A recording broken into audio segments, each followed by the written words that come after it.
Ya ampun. Ini pempek pistel terlemak di Palembang pokoknya.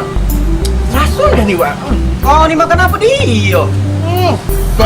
Kau ini tahu nih kalau ada makanan datang. Oh iya, jelas datang. Ini aku nih lagi makan pempek Chaplin. Yang terkenal itu. Iya. Oh. Pempek pistelnya nih enak nih, ampun.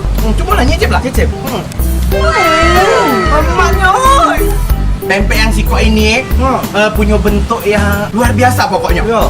Dibanding dengan pempek yang lain dengan ukiran pecah kipas. Oh. Woi, ampun. Juga mempunyai ciri khas dan punya kreativitas seni. Pokoknya kalau misalnya nak makan pempek yang paling enak di Palembang, itu langsung baik Datang ke Pempek Chaplin di Jalan Pipareja dan juga langsung follow Instagramnya @pempekchaplinpalembang.